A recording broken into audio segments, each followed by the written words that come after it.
everyone to episode 62 of the RDH Sports Podcast. I'm your host, Chad. Joined alongside me is my brother Tanner. How's it hanging, dude? It's hanging. If you're watching on YouTube, you see I got a little haircut, and not a big one. I say a little one. Got a little bit of the mane, chopped off. This Texas heat. It's not. We were discussing it before the podcast. It's not quite, the Florida heat currently, but it is still in full force. It's October, thankfully. We got Halloween coming up, but the heat's still here. It's not going away, but it's slowly dropping. Slowly, just inching away. And Must be nice. yeah, it sucks to be you. But I'm waiting for like November to hit, and then I'll be happy, and then I'll be sad again once like February hits. I'm not gonna lie. I think I may prefer. I don't know about like prefer cold weather. That's extreme. But dude, like living somewhere where it gets cold's nice. You know what I mean? But Yeah. but at the same time, if you live somewhere up north, it's cold for a lot longer. So I don't know. It's one of those things. You and I went to the on the old bachelor party. We went up there and we went to Wyoming, and that was well, we barely got there, but we nailed it. And I know. Yeah. you may have broken a bone, but anyway, I broke a bone. We like drove through a snowstorm. There was a lot of things yeah, that probably shouldn't have happened on that trip, but that did. So we're alive. We're here, and we're here to bring you some RDA sports.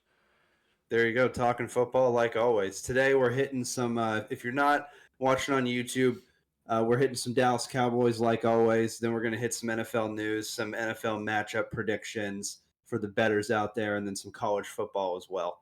Uh, Tanner, let's start off with the Dallas Cowboys. It's been a little bit because they played on Thursday, so we're not going to go too deep into the game. But they pulled a squeaker out against New York. And you kind of want to see the offense move a little bit more, and they didn't. You kind of want to see the defense make some stops, and they did. Malik Neighbors had himself a day until he got injured at the end there. But overall, the Cowboys beat the Giants, and when you're playing a division opponent, all those games are close a lot of the times. When you really look at it, um, unless you go to those dynasties, when Brady was just blowing everybody out of the water. But still, Hmm. those division games are real close. But what did you see on that game? Because for me, it was kind of more of the same stuff. Yeah, and I mean, And Mike is hurt, And Mike is hurt, and D Law's and D hurt, lost hurt. and a lot of good things didn't come out of that game. At least the Cowboys got the dub after all. Like you said, it was a squeaker. It was one of those lower scoring games, but I think the unsung hero was Malik Neighbors. Even though the Giants didn't win that game, you know that he's going to be that number one receiver for the future to come. And on the Cowboys, overshown. They're overshown. Absolutely. Absolutely. I think he played fantastically. The He's been linebacker. showing that he's, a side to side linebacker. Like he can play pretty much anywhere at that second level and he can make plays. And we've been talking about it. If you've been in Cowboys media the past couple years, his first season here, he got injured, that season ending injury. And now he's come back into this Mike Zimmer system. And, I think he's learning from Eric Kendricks. I think he's playing really well.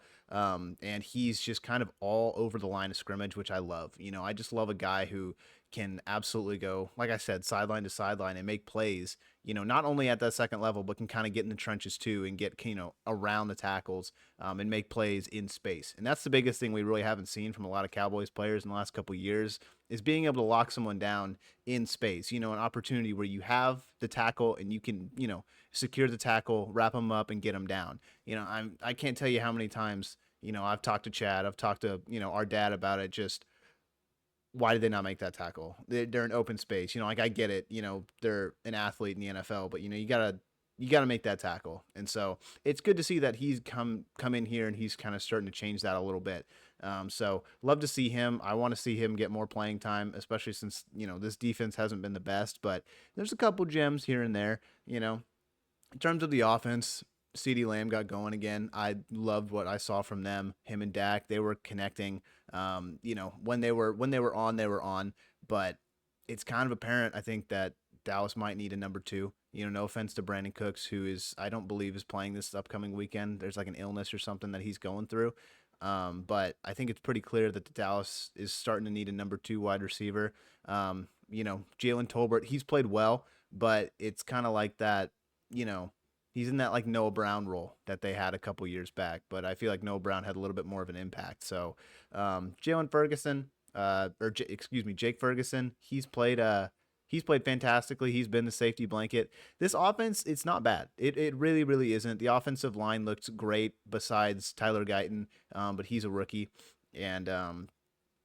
And you, to hit on that real quick too, to hit on a couple of your points, the offensive line.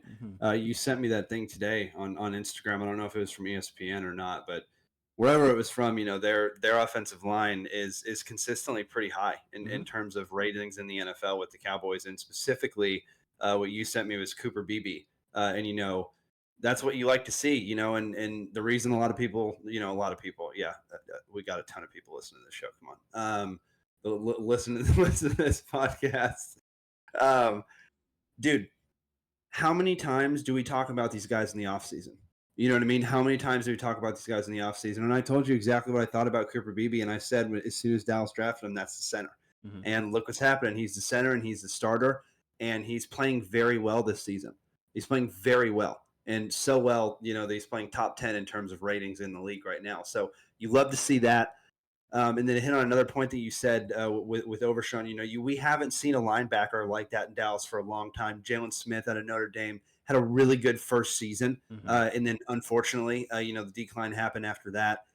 Love Jalen; that was like one of my favorite college players to ever see. And then obviously before that, the famous Sean Lee, who was the ultimate coverage linebacker in the NFL, but he was injured, a Mhm. lot of the time. So Dallas hasn't really had that guy like you said in recent memory, and Overshown's playing at the point where it looks like he can not only be that guy but take that role and kind of run with it. Because not only do I like to see a linebacker that can go sideline to sideline, it's great to have speed, but what I look for in linebackers is to be involved with in every play. And you looked at every play where the tackle was, he was either first, second, or fourth or fifth there, or you see him running behind him, and that's what you like to see.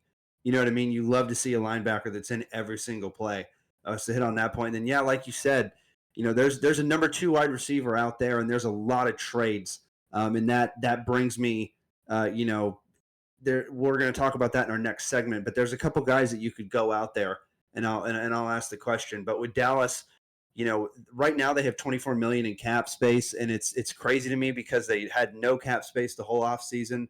Famously, Jerry said he couldn't sign Derrick Henry, and you're just sitting there like, how do you not make that happen? When you look at Derrick Henry's contract and what he's doing, my goodness. But Dallas right now, man, I completely agree with you with the number two wide receiver need. But this cap room, you got to remember that you may have cap space right now, but you got to lock up a dude that got injured this week with Micah Parsons to hit on that last point. So it's a road that's going to be tough, especially when you got a Washington team that we're going to hit on more in the next segment. Anything else you got to say about the Cowboys? They're looking good so far. I mean, hopefully they can, string together a couple wins, but they got Pittsburgh on Sunday night, and that's going to be a really big test. I think, besides the Ravens defense, that's probably the best defense that they've played so far this year. I don't think the Browns have, necessarily looked the part this year, and the Ravens looked pretty dodgy against the Cowboys, at least towards the end of that game. So it's going to be a really good test going into Sunday night and seeing what the heck they can do against this, absolute unit of a unit. Absolutely. Next segment, we've got NFL news time. Like we were just saying, Jaden Daniels, this is a guy, this is a kid that right now is, if you have him in fantasy and you picked him over Caleb Williams, I think I said Jaden Daniels. Yeah, Jaden Daniels. I think I might have accidentally said Jaden Williams. I don't remember. Jaden Daniels. Anyway, Washington Commanders quarterback from LSU, Heisman Trophy winner. And right now he's playing at another level. He's had one game where it's been mediocre, and the rest of them he's been absolutely dominant and looked like the best quarterback in the NFC. He's the best quarterback I've seen Washington have in a very, very long time. Now, you ask, is a fan, is he going to be able to keep this up? Because there's not a similar situation, but you got Sam Darnold, who's in Minnesota, who's just diced him up right now, and Jaden in college, not necessarily relied on his legs, but did run quite a bit. So my thing with Jaden is like, I did not think that it was going to come on this quickly. I knew that like I said, he was I think he was a number 2 player for me. If and Caleb was my number 1. I'm not, I can't, run off the Caleb train yet because we're only like 4 games into the season, but he looks really good. Jaden Daniels looks really good, and I kind of hit on the point already, but I mean, the play, if he keeps that up, he's easily the best quarterback in the NFC East, right? Like, I mean, if he keeps doing what he's doing and keeps going into the playoffs, I mean, it's insane. Like, he's gonna, if he plays like that against Dallas and Philly, I mean, it's Washington's division if he keeps that up, especially with all of the injuries that Dallas has now. Because now I can go back on that crutch because we now have 3 defensive ends that are out. One of them was season ending at the beginning of the season, and then D Law and Micah, and then you have Deron Bland, who's also injured, and then you had the cornerback who started the season over Bland, who got injured as well. So you got a lot of injuries there. I made a ton of excuses, but what do you think about Washington? Talk to me about what you're seeing about Jaden and what you're seeing with this team. I mean, yeah, I think Jaden's playing absolutely well, but I think the big part of it too is, he's a rookie and he has that run game. I think with Brian Robinson and Austin Eckler, you just have a two-headed beast that can pretty much do anything. And we know as Cowboys fans that, they went out and they got, a center that we love very, very much, so I think that they kind of, went back and rebuilt that offensive line a little bit. They went out and got Dan Quinn, who is, just an excellent leader of men is just kind of what it kind of seems like at this point. So I think Jaden is just being put in the best, case scenario, like the best situation to succeed. And he's taking full advantage of it. He's making these big throws as well on top of them.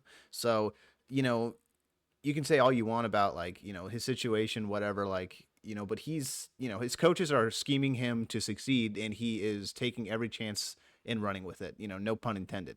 But like he's played fantastically. And I mean, I saw a stat that was saying like, if he continues to do what he's doing, completion percentage wise, like I think through 2 games, he has like, it's like 88.5% or something like that. It's impressive. It doesn't really happen often. And I'm pretty sure through 3 games, Sure. he could potentially, set the record for, the highest 3 game stretch in terms of a quarterback ever, So he's putting up, absolutely fantastic numbers as a rookie. And he's a rookie. I couldn't think, you were going to be able to beat Dak's record. And then CJ Stroud came in and just destroyed him. I didn't think you were going to be able to beat CJ's record, but then Jaden comes in, pretty much the next year and destroys him. And it's like, okay, well, I guess, this just happens now. But, we were saying right before this season kicked off that CJ is an anomaly. It doesn't happen often, but we just got back to back quarterbacks like this in back to back seasons. So I think Jaden is going to be a starter for a long, long time. Like you said, man, he does run a lot, and that is something that does scare me. But he is absolutely developing more into that passing type of quarterback with the run second option, and that's dangerous. That's extremely dangerous for an offense that already has 2 solid running backs. So you can pretty much do anything you want, and not to mention they got Terry McLaurin too, who's a number 1 receiver on any team he goes to, and he's been a number 1 Sure. receiver with any quarterback he's ever played with. So Scared it's something that you really have to be afraid of if you are Dallas or Philly. No offense to New York, but I think that ship is starting to sail a little bit, But it's going to be a race for the division, and it's going to come down to the Commanders and someone else. One of either Dallas or Philly will probably be left out of the playoffs. Because I don't know if 3 teams out of this division are making it. I think the Commanders probably have a good start, but barring anything drastic, I think it's pretty much the Commanders to lose at this point because they look fantastic. They're coached fantastically. Their defense is playing outstandingly. And, the sky's the limit for them pretty much. I'm just in shock that Jaden has done this well this quickly, and unfortunately, you see on the opposite side of the Chicago Bears, and it's not necessarily that Caleb Williams has done bad. The numbers that Jaden's putting up right now, like you said, is record breaking, going to be the greatest of all time if he continues his completion percentage specifically. He's already broken records for rushing in his first couple games in the season as well. So he's breaking records and he's doing his thing. But the big question for me is just where does this team go from here? Because this is already there's a ton of pieces that you can add to this team, and I'm going to hit on another point right here. Devontae Adams requested a trade from the Raiders, and apparently all they want is a second round pick.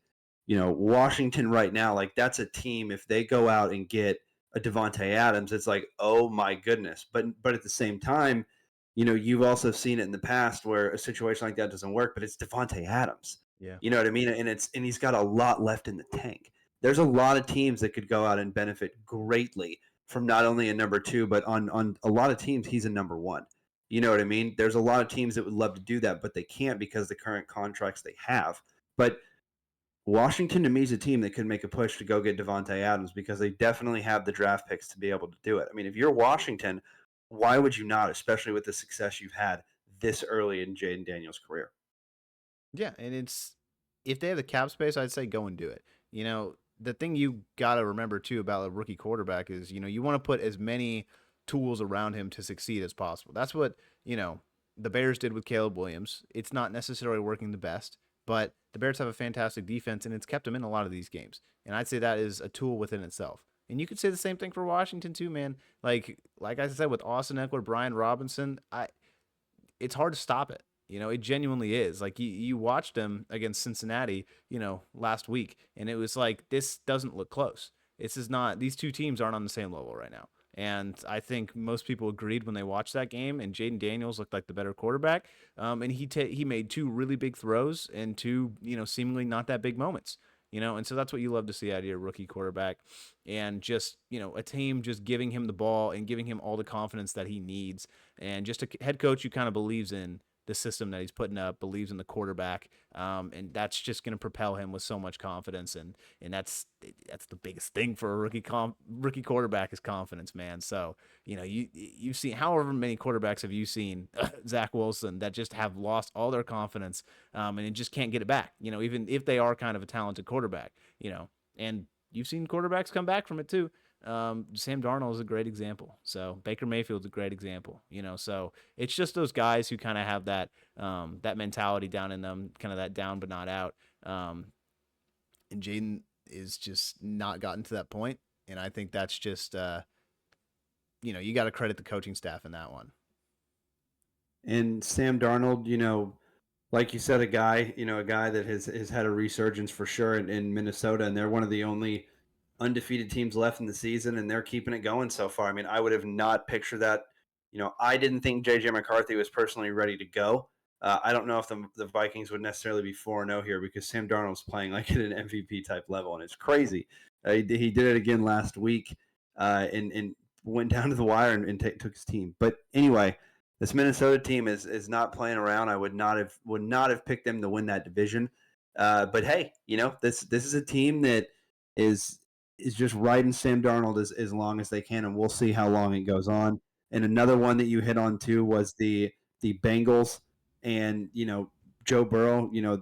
When they played Washington, didn't look that good, but they did get their first win of the season, and you'll see if they can continue to roll. We're going to hit on who they play in our matchup section here in a second. But one more point we got to make before we go. I don't know if you were watching that Colts game, but it was pretty crazy. Anthony Richardson got hurt and went out and then went back in and got hurt again on the same. I mean, it was just like you watch and you're like, why did he go back in? And then he got hurt and you're like, oh my gosh, like that's the worst possible thing that could happen. Unfortunately, man, Anthony Richardson, that's his second injury. I'm not sure the status of where he's at right now, but that's scary. You know what I mean? Like that's not too scary, but that's pretty scary because that's a season-ending injury in his first season, and a bad hip injury in his second season. Yeah, I mean it's not something that we didn't see coming, and that's unfortunate to say it like that, but you can go back a couple weeks and where Chad and I are talking about like, yes, he's a big quarterback, yes, he's a big guy, but he needs to start not taking as many hits as he is because, that's just not what a quarterback needs to do in today's game because they're you're one play away from a season-ending injury, which is really unfortunate, and especially if you're not going to the ground immediately when you see those kind of guys. And Anthony Richardson, like I said, he's a big guy and he can kind of move through those tackles, but when you got Minka Fitzpatrick coming at you, pretty much on one-to-one, a solo tackle, I would kind of get down. I would get down and try and move around that man because he's coming in. He's not going to stop. He's going to put his head down. He's going to hit you pretty hard, and he's done it to a lot of players. But with Anthony Richardson, it's unfortunate, but hopefully it'll be a good lesson for him moving forward. I don't know his status, but I think he's going to be okay. But he needs to learn that there's Joe Burrow learned it the hard way. Tua learned it the hard way. Hopefully he's okay as well. But like it's a tough league out there, and players aren't gonna stop just to hope that you're okay. They're gonna make the tackle, and if you get hurt in the process, that's just the name of the game. Luckily for the Colts, they got a good backup with Joe Flacco. He came in, he won the game for him, pretty much, you know, in his own hands throughout that whole game. But like it's Anthony Richardson. He's young, he's talented, but it doesn't matter if you're not on the field. So We I just looked it up. I looked at Indy Star. He is in pads and throwing in individual drills on Wednesday. It was listed as limited with an oblique injury, and that's apparently on the team's official injury report. yeah, I mean So it's optimistic tough. that he can rehabilitate his injury hip enough to return to the game, return to Jacksonville to play this week. But it doesn't look like it's season ending, which is great to hear. But still, you just don't like to see a rookie quarterback, those young guys. I mean, you hate to see injuries regardless, but you hate to see them pile up, especially when they're young, because then they start to get that tag. And, hopefully that doesn't happen and he keeps on going. But his style of play is crazy. And yeah, he's not only taking hits, but he's taking hits where he knows they're coming. It's like, dude, just get down. I know you're huge, but like, Mm-hmm. just get down. But at the same time, a lot of the times Meek is the last line of defense. You know what I mean? And it's like if he does break that, yeah, he's got the wheels to most likely go in there and score. But still, it's a that's a steep price to pay Yeah, in that I would not situation. challenge make a one-on-one like that. That is just asking to get your head rocked a little bit. Yeah, no, we're off the scene there. Next matchup predictions, NFL matchup predictions for this is our better segment. We've got Thursday night football this week. Falcons versus the Bucks. That's going to be a good game. That's a good Thursday game because that division, the NFC South, is probably going to have at least two teams in the playoffs, and it's going to be, I think, these guys. The Falcons, Kirk Cousins looks great, and Kyle Pitts is still not doing a whole heck of a lot. Still sucks. Drake London is doing some, but really not doing a whole heck of a lot. Bijan's up in the air on if he's going to play this week. But don't worry, you got Tyler Algier. I mean, they just feature him over there, and he's still getting the rock, man. Yeah. Whatever works, um, dude. This is going to be a really good game. Like I'm stoked to watch this game tomorrow. The Falcons and the Bucks, man. Who do you have taking this one? Because I'm I'm I'm going whoever the heck you're not going. I'll tell you that. Yeah, it's tough, but I gotta give the nod to Baker right now. I think that the Bucks look a little bit better, but there are some injuries on the defensive side for the Bucks, so that is something I think you can absolutely attribute to if they do lose, because the Falcons got a great offense. You don't want to give them anything more than they already have because I feel like they're going to take a mile if you do. But I like the Bucks right now. I like Baker in prime time. I think that Chris Godwin is playing at a number one level right now, somehow over Mike Evans, which is impressive. But he's coming on. Mike Evans is the same receiver he's always been, so he's going to be there. And then they have this, again, a two-headed monster with Bucky Irving and Rashad White at running back. And Bucky Irving's just come out of nowhere. So this team has just kind of had Oregon, stars just, you know, just third round grade. yeah, you got him. Chad understands. Chad's, go back and Top look at those draft notes. He's there. top Uh, top 100 player. Top 100 player on my board. there you go. Not too And now shabby. he's Not too shabby. he's ripping it in the NFL. So I like his, his story. I like where he's coming. And then he's getting the ball and he's making a lot of moves with it. So I like their offense a lot. If Bijan does not play, it's going to be hard for me to take the Falcons in this matchup. I love Algier, but he's not as much of a threat as Bijan is. I think Bijan in space is one of the most dangerous players in the NFL, and if he's not playing, then that adds, that takes away so much of that Falcons offense, and that makes them a lot more of a one-dimensional offense. So I do like the Atlanta Falcons defense, but it's a divisional matchup, so a lot of things just kind of go out the window in things like this. And it's on prime time, so Baker's going to show out. Give me the Bucks, man, but it's going to be close. It's going to be like 1 to 2 point game. Yeah, for all those bettors, yeah, I would take the under if I was you. Definitely would take the under on this one, not the over. These teams are very good, and the thing with the Falcons right now is there's injury questions with Bijan, like you said, and then same thing with the Bucks with Mike Evans. So there's a couple things Oh, there. okay. If Mike Evans doesn't play, you're going to have AJ Terrell, the cornerback of the Falcons, line up on Chris Godwin. I don't know if he follows, It's a good but matchup, though. regardless, exactly, that's a great matchup. So I think Chris Godwin will be held somewhat at bay, but the level he's on right now is pretty insane. If Mike Evans goes, you can't really hold on to Chris Godwin the entire time. So there's a couple ways that the game could go, but if Mike Evans is good to go and is 90% or more, then the Bucks it looks pretty good to me. But if Bijan doesn't play, then there's no shot for me taking the Falcons. So for me, really, for like I said, the bettors out there for the fourth time, I'm gonna take the Bucks on this one as well. I know I said opposite. I really thought you were gonna go Falcons there, but I'm gonna go Bucks. If Bijan suits up and Mike Evans doesn't suit up, then maybe someone can persuade me to go Falcons. But I'm gonna stick to Bucks this week. Moving to the Sunday morning game, we have a London matchup: the Jets versus the undefeated Vikings in London. Is Sam Darnold going to get another win and remain undefeated, or is Aaron Rodgers going to win? I think wasn't Aaron Rodgers when they play against the Broncos this past week and lost like 9-10. Yep. Yeah, I think I watched that game. That was pretty brutal. Yeah, you two TV, come on, give me another game. You know what I mean? Come on, give me another game. Nick, Um, London gets all the bad games. no. I'm talking about the Broncos versus the Jets last week. Like, I come mean, on. Also, or Jets. it's not Jets. not a Damn better it! game. I took Garrett Wilson so early, man. I took Garrett Wilson so early, I'm and sorry. and right now it's not looking too well. But you know what? Aaron does his thing. It's okay. Realistically, it's just like his fifth game or fourth game in this offense because he didn't play last season. But God, Brees Hall looks good. But Aaron Rodgers, London. It's just so Aaron Rodgers esque. To me, it makes me think the Jets could get a dub. It really does make me think they could get a dub because you're just waiting for the week I know. that Yeah. Sam Darnold gets taken back to earth. You're just waiting. But at the same time, here's the thing: Justin Jefferson in London, dude. Come on. Come on. He goes crazy in those games. Yeah. So I gotta go Vikings. I can't believe it. I gotta go Vikings. 5-0. Ow.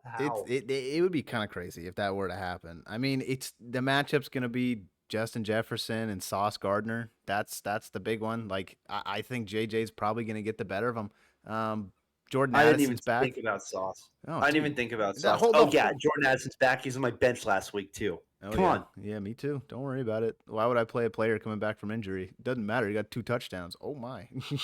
But it's tough. It's a really hard matchup because on paper, I feel like the Jets defense can absolutely stop this Minnesota offense because I mean it's a good Jets defense. It really, really is.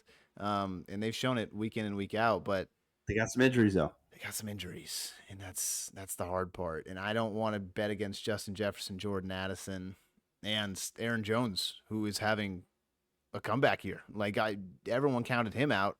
Look, guess what? He's still here. So I give me the Vikings.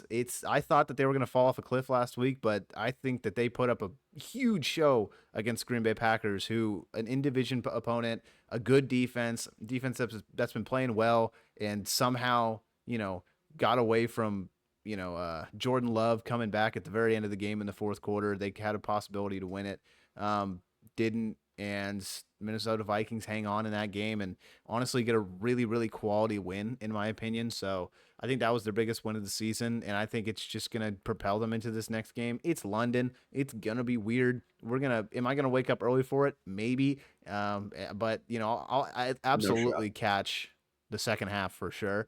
But I'll be up. it's tough. It's tough. I will go Vikings. I think that the skull is in full effect, and Yeah, we get a little bit Aaron Jones action, get a little Justin Jefferson. I think that's gonna be a nasty matchup. Sauce has to travel with him. He has to. There's no way he doesn't. He will. He absolutely will. So we both got Vikings on that one as well. It's going to be a fun one. I think the Jets got injuries. I would actually take the Vikings over on that one. No bullshit there. Another week that we're going to talk about the Ravens and the Bengals. Matchup Sunday. Just regular, 1 o'clock game here.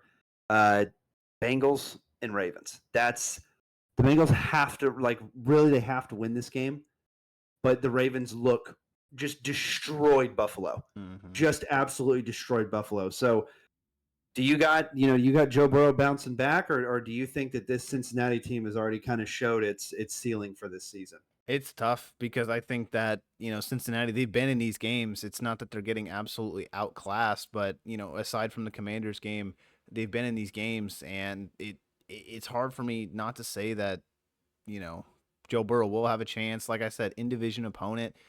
He knows this team, he knows them well, but doesn't know Derrick Henry. He doesn't know that offense. That offense is just unbelievable. And if you go and you stop Buffalo like you did on Sunday night, who, in my opinion, was, I think, the league's best offense coming into that game, and you made them look like, you know, a high school football team who couldn't move the ball at all. Every time they, Josh wanted to do literally anything, they were Ravens in the backfield, just get out of here, get this, stop. You know what I mean? So it's hard for me to take the Bengals. It's going to be tough if the Bengals fall to what, like 1-4, but I'm going to go Ravens. I think they're the majority of people would go Ravens here. I think they're the favorite. It is in Cincinnati, I'm pretty sure. So that is, for all the Cincinnati fans, that will help them tremendously. So you don't got to go into Baltimore, but give me Baltimore here. But I think Joe Burrow makes it close. I think Jamar Chase has another good game, just because he knows his team. But this Bengals defense has shown that they can't really stop anyone. It doesn't really matter who they're playing. So why would I take Cincinnati when Baltimore's defense or Baltimore's offense is just on a roll right now? You should give Derrick Henry the ball; he gets you 10 yards, and he's going to continue to do that against Cincinnati. So there's just not a lot there for me. Well into the fourth quarter too, because he gets better as the game goes on. I got the Ravens in that one as well. Moving to a afternoon matchup, we got the Packers versus the Rams. It's going to be an interesting matchup there.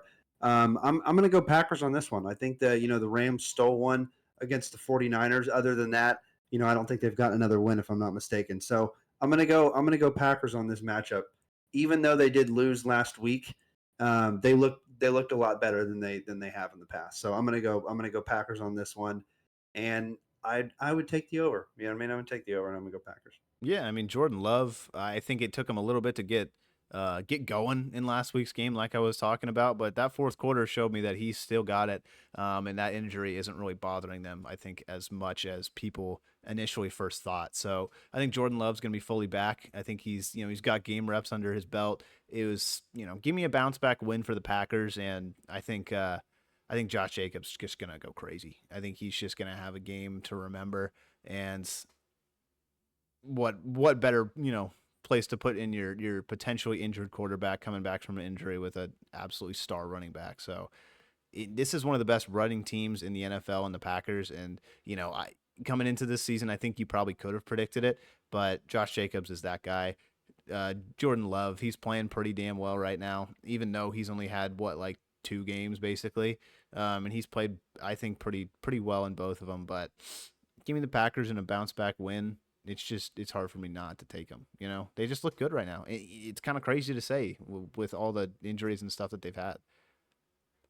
And then the Sunday night game, we hit on it briefly earlier. The Cowboys and the Steelers. Who you got in that one? I think I'm pretty sure I initially said like a couple weeks back that I think Cowboys are going to get the dub. I'm going to take Cowboys again.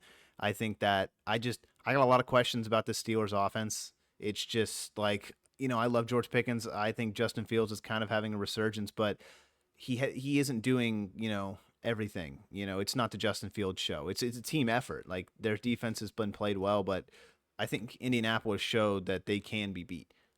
I think Indy's defense is a pretty good unit, but if it's going to be tough because Dallas has a ton of injuries right now. And on Sunday Night Football, it's hard, but I think Dak squeaks out a victory here towards the end, maybe a Brendan Aubrey field goal from long to win it, So I think it's going to come down to the very last snap, and maybe the team who's winning the entire game doesn't win the game, or doesn't win the game. So it's going to be a close one. It's fantastic. I saw a crazy stat too that was saying that the Cowboys and the Steelers have never met on Sunday Night Football ever, and I was like, that is nuts to think about. These two historic franchises in the NFL have never met on the one of the biggest stages in the regular season. Okay, well that's fine. First time for everything, but my questions are just on Justin Fields. I mean, if he has a game where he goes off, it could be this one. Cowboys defense is very, very weak right now. So I think this is going to be surprisingly higher scoring. But I think I'm still going to take Dallas. I think this is a game that could either go one of two ways. I think Dallas is going to play extremely well on the offensive side because I think that's what it's going to have to take this week. I do understand with what you're saying with what the Steelers have in their offense. They don't necessarily have a ton of playmakers, but they do have some guys that can win some battles. And you named one. Another one there with Najee Harris. You never know what's really going to happen with him. And when you're down as many defensive ends as we are, they're going to run the ball just like every team has been doing the entire season because Dallas can't really stop the run. So if Dallas has to play from behind, it doesn't really matter because Dallas isn't going to run the ball anyway. Exactly. So for me, I think the Cowboys offense kind of continues to get going. You've seen it. You've seen glimpses of it. Really, you saw a big glimpse of it against the Baltimore. And you look at that, and it is garbage time, but at the same time, Baltimore's defense is starting to come back on.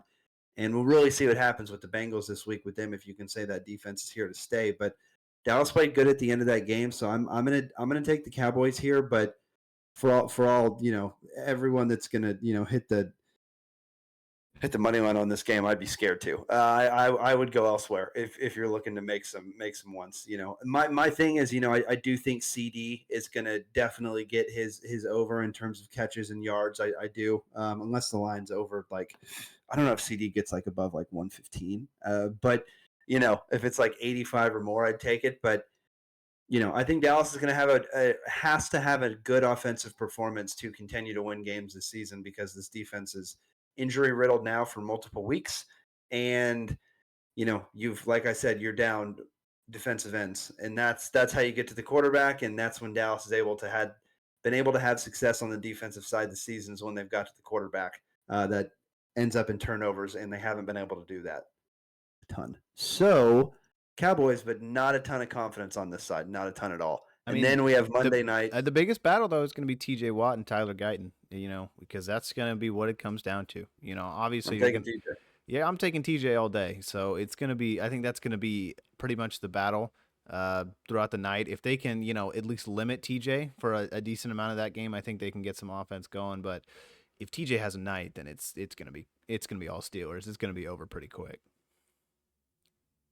Monday night, Chiefs Saints. Chiefs. It's not. Yeah, it's not a competition. No offense to the Saints, but we were talking about it. They look vulnerable the past couple weeks, and I think they've showed it. It's just it's hard. I think they have a fantastic run game, but complemented with Derek Carr, I think that he's great. They had those 2 first weeks that looked absolutely fantastic. But, I think they came down to earth a little bit, and it's hard for me not to pick the Chiefs, especially in a primetime slot, especially on Monday Night Football against the Saints team that looks vulnerable at this point. So, I mean, they're the defending champs back-to-back. Patrick Mahomes playing well.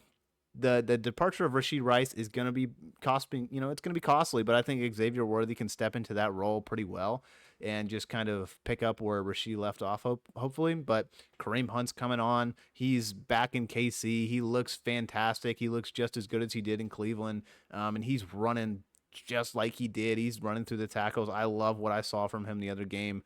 And then Travis Kelce, he's back on the menu, folks. So I guess he's probably going to hopefully be that number 1 target again. And the Chiefs are probably just going to keep rolling. Moving to the last segment of the show, we got college football. And with this college football, I mean, Hey, not going to toot the own horn, but I did say Alabama was going to take it. You know what I mean? It was touch and go there at the end of the fourth. Let me tell you. But I mean, I got to ask, and I don't know if I mean it. Why is it always Alabama in these games that are just so good? Like that game was so good. Watching that game, I'm sitting there and I'm like, wow, this is. I knew Alabama in the first half. I was like, I didn't think they were going to be up by this much. Right. You know what I mean? And then Georgia does, and then but then the offense when they need it the most, Alabama's offense comes on, and I mean this kid, this kid who forewent his senior year of high school and is doing what he's doing in Alabama is insane. It's insane, Dude, dude. it's stupid. He's 17. He's 17 years old, and he's making these guys look like they're high school students. He comes in here. He's a literal high school kid, and he's making probably one of the most athletic plays I think I've ever seen from a wide receiver to end the game, basically. And he said, "Call my number. I got it." And this is his first season at Alabama, at one of the biggest programs in the country, with one of the biggest stars on his helmet, with one of the biggest spotlights against one of the best teams in the nation. And he says, "Give me the ball." And that's what happens. And he just makes a fantastic catch. And he's going to be a player that's Ryan going to. Williams is a problem. He's He's gonna a he's problem. gonna be a threat in college for I don't know how long, and a threat in the NFL for a long time to come. So he's just another iteration of these Bama receivers. They pretty much pump him out like it's a factory, He, and he looks like the best of them so far. he's which is absurd to say, by the way. I Which know. is absurd Did you to see say. what he But did? He's oh 17, yeah, and oh he's jumping around people like yeah, he has this vision. Like it's like he has eyes in the back yeah, of his helmet. Like he just knows where. yeah. It doesn't matter if you double or triple team him. He's going to catch the ball, and then he's going to get space out of it. Did you that last catch? He like made the two defenders run into each other, and then he goes to the end The zone. awareness, the awareness So on good. him is He's is so good. EA 25 99 aware offensive awareness. Put it up. You know what I mean? Is it a joke? And I mean, first of all, 17 years old. Let's think about that for a second. He's going to be easily the youngest kid when he enters the draft. Mm-hmm. There's no shot. He's Mm-hmm. not. He's probably not going to be. He's going to be like turning 21 when he enters the draft, most likely, which is going to be just absurd. I Maybe. mean, that's like Tyrone. Maybe. That's like Tyrone Smith. Well, I think in college, don't you have to play 3 years unless you're redshirted? I'm not sure. I mean, players just kind of do. I'm not sure the rules. I'm pretty sure it's 3. Anyway, he's insane. He's absolutely insane. So that was easily the best college football game for me of the season. It's not even close. Like it's not even close so far. That game was absurd, and there's a lot more college football games to go. But God, that was such a good game. And then to jump to this week, we don't have a ton of crazy high matchups next week. We got a big matchup, but our Aggies, 25, we're sitting there, top 25, number 25, playing number 9 Missouri. Aggies are favorited right now on ESPN by 2.5, which is interesting. I mean, if the Aggies win this game, what does this mean? But before you answer that question, do the Aggies have a chance in this one? Do you think? What do you got going on here with A&M? I mean, A&M's playing at home, right? I assume that's where that 2.5 point favorite comes from. Yeah. So Mhm. A&M's put up a lot of really, really good performances at Kyle Field. It's just a place that kind of creates greatness for A&M. So there absolutely is a chance that they win this game, but it's gonna be down to can they stop this Missouri offense. And luckily, one of A&M's biggest strengths is their defense. So I think it's gonna take a lot of pressure on that quarterback. I think the best they're going to have to stop the run because they have a fantastic running back, Missouri does. And if they can stop the run and get pressure on the quarterback, then that's going to be a long, long day for Missouri because you just don't want to have, you don't want to get the ball out to their star wide receiver. That's the biggest thing. And for A&M. And luckily, like I said, their defense could put them in in a position to have that chance. But it's going to come down to A&M's offense being able to actually score points. If they go down and they score field goals, I don't think they win this game. They got to go down. They got to score touchdowns. I think Reed has to probably have his best game of the season I think he played well against Miami, but I think he's got to put it up another notch because this is the number 9 ranked team in the nation, and I think they deserve that rank. It's an SEC school, it's a big time stage, and Missouri looks good for the first time in a long time. So it's hard for me, to say that A&M's going to go up there and whop them. It's going to be a close match. It's kind of been close matches this entire season with A&M, but I think they have the potential to go in there and do it. We'll see what happens. It's hard for me to pick against the Aggies, but this one I don't know. I'm not sure who they're going to go at quarterback either. You've seen so many reports of either way because apparently Wagman's good to go. So you have no idea what's going to happen this week in terms of that. I would continue with the hot hand and stay with the guy. Exactly. But you never know what's going to happen in this league. You have no idea. So that's I think where we're going to end it, unless you got any other sports talk for us, Tanner. I mean, hey, we got the NBA coming up at the end of October. We got NHL coming up at the end of October. The MLB playoffs are here Right now. Right now. I think as of like yesterday or something like that. Fantastic end of the season, So it's exciting time for sports right now. We got a lot of them coming up, and then oh my goodness, hopefully we'll get a little some San Antonio Spurs magic over there. They got Chris Paul now. Oh yeah, absolutely. I had to give him a shout before the end of the episode. You got Wemby, he's coming for that DPOY. He is. You better get the testing kit ready. That dude gained like 20 pounds and it's all muscle. I'm just saying. He's nasty. He's one of the best young defensive players, and he's getting bigger and stronger. And you got CP3 just lobbing the ball up there. It's going to be Lob City over there in San Antonio, man.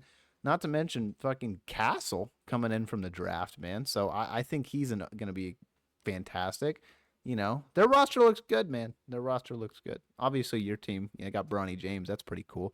How much is he going to play? I don't know. But hey, all I'm saying is there's some pretty dang good teams this year, and a lot of people aren't talking about that. Dame's all the way back in Milwaukee's. That's there. true. I'm taking Milwaukee. And Cat over in in New York now, like that's something to talk about. That's pretty fun. Hopefully we can get a little basketball talk in the next couple of weeks. And for Julius Randle. I mean, well, for me, what? I said, yeah, well. Yeah, I mean, for me, the thing is with that one is Cat. I mean, that's New York. That's a place that Cat could. I think if I'm not mistaken, Cat's like from there. I'm pretty sure that's where Cat's from. I don't know about the exact area. I'm pretty sure he's from New York. I know he's from that area, like northeast. But I mean, you never know this season. The Lakers, it's always a big question. You got to see how much Braun has left in the tank. And AD, I mean, he is that guy. You know what I mean? If you ask anybody, I think he's absolutely a top 5 center in pretty much everybody's book. It's going to be really hard to get above, the guy that doesn't literally care about anything other than horse racing with Jokic. But and then Embiid, when Embiid's healthy, I mean, he's unbelievable. And then, you just see how much you have left in the tank with Braun. He did sign a big old contract, so he's going to be here. But, I do think the Lakers are a player away, but, they have a very good defensive lineup as well. So that's another one. The Spurs, I think, are also a player or two away. I think the thing with CP3 is it's definitely nice, but you guys, I mean, yes, you have some shooters, but you don't have necessarily a guy aside from Wemby you can rely on. And I understand, not everybody has 3 guys that you can rely on, like Milwaukee with Chris Middleton, Damian Lillard, and Antetokounmpo. You know what I mean? Like that's one of those ones where it's like, okay, guys, like let's relax a little bit here. So I'm gonna take them, but then at the same time, you have the Suns and all what they have. Like you have the Nuggets again. Like you have so many teams that are so good, and everybody's coming back from injury. Mm-hmm. So I mean, you know how it is in the NBA. Unfortunately, if you get one of those guys injured, which happens with a lot of these guys, there goes your season. And not to mention the Boston Celtics. You have to mention them, right? Like the Boston Celtics and Jason Tatum revenge tour this season because of the whole Team USA debacle. Like the NBA is going to be fun. Hockey's always going to be fun. You got them going at it. And last but not least, hey, we're talking about all the sports. Might as well talk about the UFC action. We got Alex Pereira, coming up against Khalil Roundtree this this weekend. That's gonna be big time. That's gonna be a big one. I can't wait to watch that. There's so many good fights this weekend. If you're a UFC fan, it's a big card. Hey, think that's enough sports talk this week. Let's do it again next week. Sounds good. Bye.